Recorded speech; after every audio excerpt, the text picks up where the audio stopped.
about what writer's block actually is. As the name implies, something is blocking your creative flow. Well, as it turns out, that something is the need for perfection. The need to be good, or to write well, or to choose the right idea, or story, or even words. Basically, it's the need to avoid looking stupid.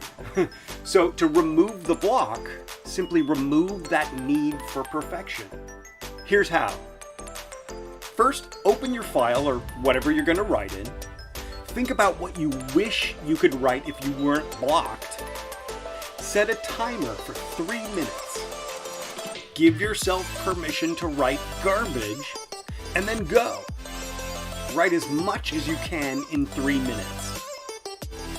Now, if the words still don't flow instantly, go one step further and make yourself deliberately write garbage. And that's it. That's all there is to it. Congratulations, you're writing again. You've removed the block. So whenever I see a writer who is running into creativity problems, running into writer's block of some sort, I always say, go back to your main character, find out what is unique about that person that you haven't thought of so far.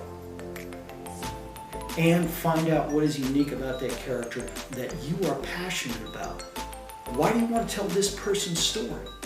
Once you focus in on that character and the unfolding of that character over the course of the story, then you will get back in touch with the real creativity.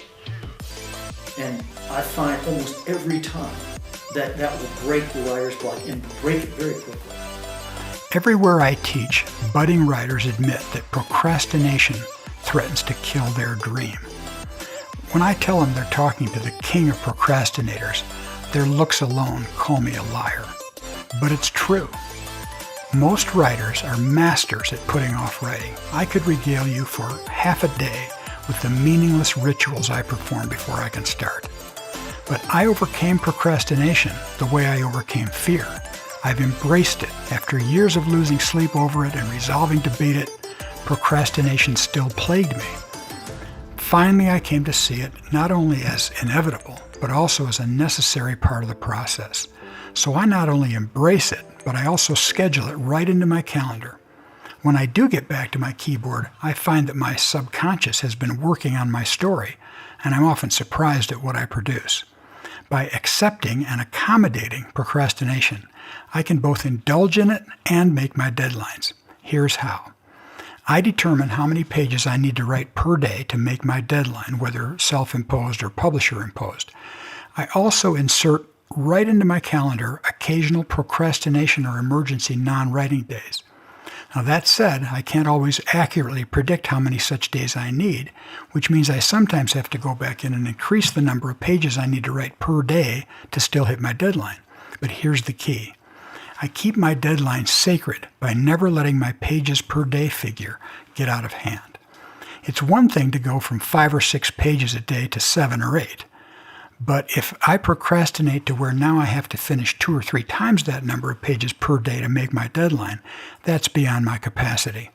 Even if I could do it, it wouldn't be my best work, and it would show. And I never want to allow that. So keep your deadline sacred by keeping your number of pages per day realistic and manageable. And you can even accommodate and benefit from procrastination.